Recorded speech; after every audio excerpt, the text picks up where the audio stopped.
Հայաստանի Հանրապետության Պետական եկամուտների կոմիտեի հետաքննության եւ օպերատիվ հետախուզության վարչության աշխատակիցները բացահայտել են խաղատան կողմից հարկման բազաները խեղաթյուրելու եւ այդ ճանապարհով գործունեության իրական ծավալների թերհայտարարելու դեպք։ Օրերս վարչության շահումով խաղերի, խաղատների եւ վիճակախաղերի գործունեության վերահսկողության ապահովման բաժնում օպերատիվ տվյալներ են ստացվել այն մասին, որ Ծաղկաձոր քաղաքում գործող խաղատունը շրջանցելով հարկային օրենսդրության պահանջները ընդունում է խաղադրույքներ եւ այդ գործարքները չի ներառում հաշվապահական հաշվառման մեջ ու չի հայտարարագրում հարկային մարմնում։ Տեղեկությունները ճշտելու նպատակով կազմակերպվել եւ իրականացվել են բազմակողմանի օպերատիվ հետախուզական միջոցառումներ։ Ձեռք են բերվել փաստական տվյալներ այն մասին, որ խաղատունը թերհայտարարագրել է շուրջ 4.2 միլիարդ դրամ իրացման շրջանառություն։ Բացի այդ, արձանագրվել են նաև այլ իրավական ակտերով սահմանված պահանջների խախտումներ, որոնց վերահսկողությունն իրականացվում է հարկային մարմնի կողմից։ Կատարված նախնական հաշվարկով խաղատան կողմից պետությանը պատճառվել է շուրջ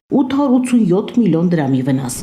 Պետական եկամուտների կոմիտեի հետաքննության եւ օպերատիվ հետախուզության վարչության հաղորդման հիման վրա Հայաստանի Հանրապետության քննչական կոմիտեի տնտեսական հանցագործությունների եւ մաքսանեկությունների քննության գլխավոր վարչությունում նախաձեռնվել է քրեական վարույթ, առանձնապես խոշոր չափերով հարկերից խուսափելու հատկանիշներով։ Վարույթային եւ օպերատիվ հետախուզական միջոցառումների շրջանակներում խաղատանն իրականացվել են խուզարկություններ, արգրավվել են նախաքննության համար կարևոր նշանակություն ունեցող փաստաթղթեր եւ էլեկտրոնային կրիչներ։ Հայաստանի Հանրապետության Պետական եկամուտների կոմիտեն տեղեկացնում է, որ խաղատնային բիզնեսում հարկային ռիսկերի եւ կանխիկ գործարքների նկատմամբ վերահսկողությունը կրելու է շարունակական բնույթ։ Հիշեցնենք, որ տնտեսական գործունեության թափանցիկությունն ու հարկային պարտավորությունների ամբողջական կատարումը ոչ միայն օրենքի պահանջ, այլև պետության ֆինանսական կայունության ապահովման հիմնարար նախապայման։ Պետական եկամուտների կոմիտեի տեղեկատվության եւ հասարակայնության հետ կապերի բաժին։